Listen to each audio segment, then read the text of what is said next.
पर 2 वीडियो बनाने के बाद इंडियन इकोनॉमी में नेक्स्ट टॉपिक है हमारा लार्ज स्केल इंडस्ट्री। और लार्ज स्केल इंडस्ट्री होती क्या है? लार्ज स्केल इंडस्ट्री होती है ज़्यादा इन्वेस्टमेंट, ज़्यादा प्रोडक्शन कैपेसिटी। अब इन्वेस्टमेंट कितना?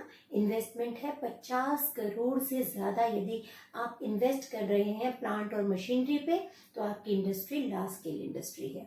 यदि आप 250 करोड़ से 250 करोड़ से ज़्यादा का प्रोडक्शन बना सकते हैं, आपकी इंडस्ट्री में बन सकता है इतना प्रोडक्शन, तो आपकी इंडस्ट्री जो है वो लार्ज स्केल इंडस्ट्री है।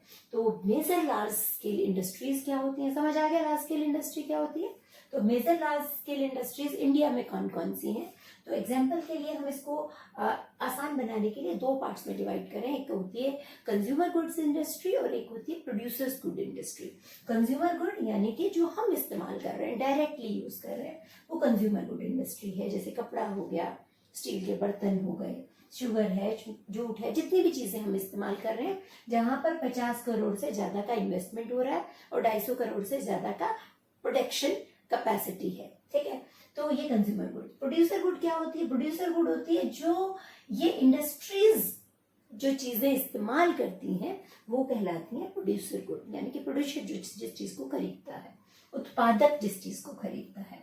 तो ये आयरन एंड स्टील है, सीमेंट है, रिफाइनरी है, पावर है, या इस तरह की कोई भी इंडस्ट्री जो कि बेसिकली हैवी इंडस्ट्री कहलाती है। ये बेस है पूरी इंडियन इकोनॉमी का, किसी भी इकोनॉमी का ये बेस होती है ये इंडस्ट्रीज।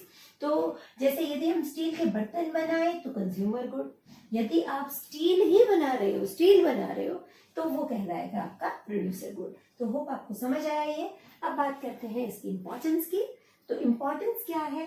तो जैसे कि पता चलता है कि यदि बड़े लेवल पे बल्क ऑर्डर में प्रोडक्शन हो रहा है तो आपकी ग्रोथ इकोनॉमी की जो है वो काफी हद तक इस पे डिपेंड करती है। पंडित जवाहरलाल नेहरू ने सेकंड 5 ईयर प्लान के टाइम पे कहा था कि आधुनिक भारत के जो मंदिर, मस्जिद, गिरजाघर है वो ये बड़ी इंडस्ट्रीज हैं। क्यों कहा था? क्योंकि ये इंडस्ट्रीज ना केवल कैपिटल फॉर्मेशन के काम आती हैं, पूंजी निर्माण करती हैं, एम्प्लॉयमेंट को जनरेट करती हैं, फिर इनकम भी क्रिएट करती हैं, इनसे पैसा भी बनता है। लार्ज स्केल पे काम करेंगे, कम कॉस्ट लगेगी तो ज़्यादा इनकम क्रिएट होगी। इसी तरीके से जब इतने सारे लोगों को एम्प्लॉय करेंगे तो उनकी इनकम बढ़ेगी, इनकम बढ़ेगी तो उनका स्टैंडर्ड ऑफ लिविंग भी बढ़ेगा, उनका जीवन का स्तर बढ़ेगा। तो इसलिए ग्रोथ एंड डेवलपमेंट में ये जो है डायरेक्टली क्रिएट जो है एक अपना कंट्रीब्यूशन डालती है। तो आप चाहे तो इनको अलग अलग पॉइंट्स में लिख लीजिए एग्जामिनेशन पॉइंट ऑफ व्यू से, और चाहे इसी पॉइंट्स में इसका जिक्र कर लीजिए। देन कम्स सेकेंडली इसकी इंपॉर्टेंस के अंदर जो हम टॉपिक पॉइंट डाल सकते हैं वो है बैलेंस सेक्टोरल डेवलपमेंट। देखो इंडियन इकोनॉमी के बारे में एक चीज आपको मैं बता दूं कि यहाँ पर एग्रीकल्चर जो है उस पर हमारी डिपेंडेंस ज्यादा है। हम कहते हैं ना कृषि प्रधान देश है, तो एग्रीकल्चर पे डिपेंडेंस ज्यादा है।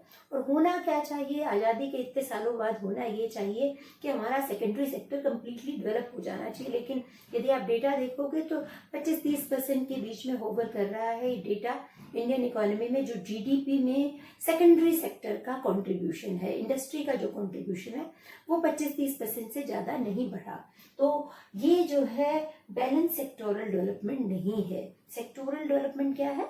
3 सेक्टर्स हैं जिनके अंदर किसी भी इकोनॉमी को डिवाइड किया जाता है, प्राइमरी, सेकेंडरी और टर्शरी।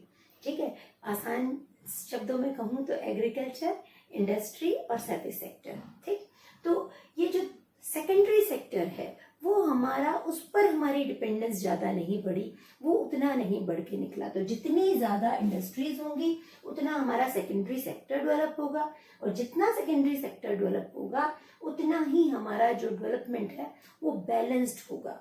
अभी क्या है? पहले एग्रीकल्चर पे डिपेंडेंस थी, अब हमारी सर्विस सेक्टर पे डिपेंडेंस है जहाँ पे 50% से ज्यादा का कंट्रीब्यूशन है। तो यदि ये सेक्टर डेवलप हो जाता है तो हम सेल्फ रिलायंट हो जाएंगे, आत्मनिर्भर हो जाएंगे। हमारी आत्मनिर्भरता, हमारी डिपेंडेंसी घट जाएगी। किस पर? दूसरे देशों पर। ठीक है, तो तब हम दहाड़ के बोल सकते हैं कि हाँ जाओ जिसने आना है। ठीक, तो लो एंड कॉम्पिटिटिव कॉस्ट होती है। जितना आप बड़े स्केल पे काम करोगे, मशीनरी के थ्रू काम करोगे, तो आपकी जो बड़े लेवल पे काम करते हो आपका रिसर्च एंड डेवलपमेंट भी ज़्यादा होता है। आपकी कॉस्ट, इकोनॉमीज ऑफ स्केल जो है जो पैमाने की बचतें होती हैं वो भी आपको मिलती हैं, तो आपकी कॉस्ट कम होती है। कॉस्ट कम होने की वजह से आप कंपटीशन में स्टैंड कर सकते हैं, और उस कंपटीशन में स्टैंड करोगे तो क्या होगा, आपका एक्सपोर्ट प्रमोशन होगा, यानी कि आपके प्रोडक्ट की बाहर डिमांड होगी। यदि वो उसकी प्राइस कम है और क्वालिटी बढ़िया है तो नेचुरल है बाहर के देशों में आपके प्रोडक्ट की डिमांड बढ़ेगी, तो एक्सपोर्ट प्रमोशन होगा। और वहीं जो बाहर से जो प्रोडक्ट आ रहा है उसको हम compete भी कर पाएंगे। जैसे चाइना से प्रोडक्ट आता है, चाइना के खिलौने चाइना के दिए, तो उनको आप सब्सटीट्यूट कर सकते हो, होममेड चीजों का इस्तेमाल कर सकते हो। तो अब इस सेक्टर की जो प्रॉब्लम्स हैं उसको समझते हैं। प्रॉब्लम्स में से पहली प्रॉब्लम है रॉ मटेरियल की कमी। तो रॉ मटेरियल इंडिया में जो है डाइवर्स कंट्री है, जो चीज़ें चाहिए होती हैं बनाने के लिए एट टाइम्स वो होती नहीं है, होती हैं तो दूरी इतनी ज़्यादा होती है तो ट्रांसपोर्टेशन वाली इशू आ जाता है, वो बहुत महंगा पड़ता है तो प्रोडक्ट महंगा बनता है। और कुछ चीज़ें जो है अवेलेबल ही नहीं है, जैसे क्रूड ऑयल, हम ऑयल का एक्सपोर्ट करने लगे हैं, ऑयल की लागत जो है खपत बहुत है इंडिया के अंदर, तो जब हम बाहर से मंगवाते हैं तो क्रूड ऑयल मंगवाने में दिक्कत आती है, फिर उसकी कॉस्ट ज़्यादा आ जाती है ट्रांसपोर्टेशन की। तो ये रॉ मटेरियल एक बड़ा इशू बनता है बड़ी इंडस्ट्रीज को डेवलप करने में। फिर स्किल्ड ह्यूमन रिसोर्स नहीं है, यानी कि जो एंटरप्रेन्योर है या जो लेबर ने काम करना है या मैनेजमेंट है, तो वो स्किल्ड नहीं है, वो उतनी एक्सपीरियंस्ड नहीं है, उनकी ट्रेनिंग उतनी नहीं हो पाती है। जो हमारे नॉर्मल कोर्सेज होते हैं वो उस तरह का स्टफ तैयार नहीं करते हैं, तो ये भी एक बड़ी प्रॉब्लम आती है। किसी भी कंपनी को अपना जो ह्यूमन रिसोर्स है वो खुद जो है उसको ट्रेन करना पड़ता है, सोसाइटी से उनको वो ट्रेन्ड स्टफ नहीं मिलता। ट्रांसपोर्टेशन एक बड़ा इशू है, क्योंकि जो बड़ी इंडस्ट्रीज का जो सामान है वो आप बाय एयर नहीं भेज सकते हो, बाय रोड नहीं भेज सकते हो जल्दी जल्दी, उनके लिए ज़्यादा चीप और बेस्ट पड़ता है एयर जो वाटरवेज है ना। और वो हमारे पास इंडिया जो है लैंडलॉक्ड कंट्री है, उसका आधे से ज़्यादा हिस्सा जो है लैंडलॉक्ड है, तो इस वजह से हम सस्ता संसाधन हमारे पास कम है। जब रेलवे की बात करें तो रेलवे का स्प्रेड प्रॉपर नहीं है, रेलवे लाइंस पूरे कंट्री के अंदर जगह जगह तक नहीं पहुंचते, तो इसलिए ट्रांसपोर्टेशन जो है वो भी एक बहुत बड़ा इशू है, परिवहन। ठीक है। Then comes lack of capital. Lack of capital, India गरीब कंट्री है और गरीब देश में कम इनकम, कम बचत, कम इन्वेस्टमेंट, तो इसलिए कैपिटल की हमेशा कमी रहती है। जो क्रेडिट देती हैं इंस्टीट्यूशंस तो उनकी भी कमी है, फिर क्रेडिट मिलता मुश्किल से है, कार्रवाई बहुत होती है। देन रिसर्च एंड डेवलपमेंट एक बड़ा इशू है जो कि होना चाहिए। बड़ी कंट्रीज जो हैं, जो डेवलप्ड कंट्रीज हैं, जहाँ 3 से 5% तक का इन्वेस्टमेंट करती हैं रिसर्च पे, हमारे यहाँ पर सिर्फ 0.64% ऑफ जीडीपी होता है, तो ये काफ़ी कम है। ना गवर्नमेंट के लेवल पे हो रहा है, ना जो है बड़ी इंडस्ट्रीज खुद जो है रिसर्च उतना कर रही हैं। तो ये इनपुट के साइड की इश्यूज हैं। ये बाकी प्रॉब्लम्स हैं, अदर प्रॉब्लम्स मिसलेनियस। तो सबसे पहली प्रॉब्लम हम डिस्कस कर रहे हैं रीजनल इम्बैलेंस की, कि जो ये जमावड़ा है इनका वो कहीं कहीं है। इंडस्ट्रीज जो है या तो दिल्ली के आसपास फैली हुई हैं, गुजरात में है, महाराष्ट्र में, या फिर जो है क्या कहते हैं अपने बेंगलुरु साइड पे है, साउथ में है, तो रीजनल बैलेंस नहीं है इनका, ये एक बड़ी प्रॉब्लम है। सोशल फैक्टर्स जिम्मेवार हैं हमारी इंडस्ट्री के वीक होने का।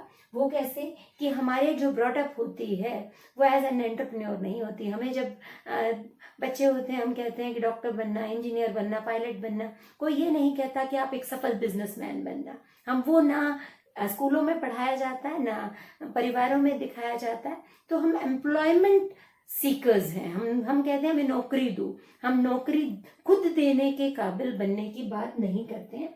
तो सोशल फैक्टर्स भी जिम्मेवार हैं, वो हमें रिस्क लेना नहीं सिखाते।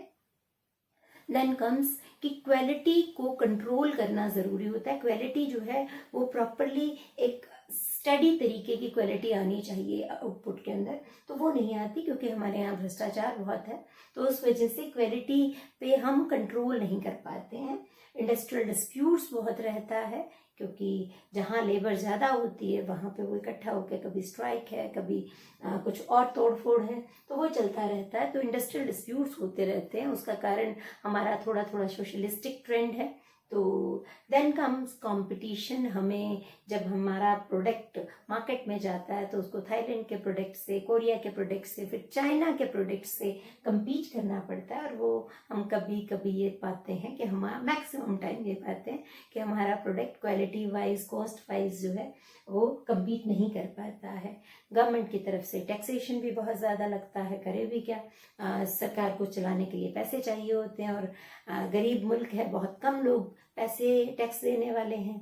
तो जिनके पास पैसा है उनसे टैक्स लिया जाता है। जब ज़्यादा टैक्स लिया जाता है तो वो लोग ज़्यादा काम करने में अपने आप को थोड़ा सा अनकंफर्टेबल फील करते हैं। ज़्यादा कोशिश ये होती है, बड़े बड़े business house out of India जाकर जो है अपना इन्वेस्टमेंट करते हैं, बजाय के इंडिया में इन्वेस्टमेंट करने के। देन पोल्यूशन भी एक बहुत बड़ा मेजर आउटकम है इंडस्ट्रियलाइजेशन का, और उसका सामना करना पड़ता है। पोल्यूशन कंट्रोल से रिलेटेड इश्यूज को जो है ये बड़ी कंपनियां प्रॉपरली डील नहीं करती हैं। तो ये कुछ प्रॉब्लम्स थी, जनरलाइज्ड व्यू है इन सारी कंपनीज या इन सब इंडस्ट्रीज के अंदर जो प्रॉब्लम्स हैं। और इन सभी प्रॉब्लम्स पे ये नहीं है कि ये वैसे के वैसे हैं, हर एक जो है कंपनी की अपनी अपनी प्रॉब्लम्स भी हैं, और इन पर काम भी लगातार हो रहा है। पर डायनेमिक वर्ल्ड है, जैसे जैसे हम आगे बढ़ते जाते हैं समस्याएं एक ठीक होती है तो दूसरी क्रॉप अप हो जाती है।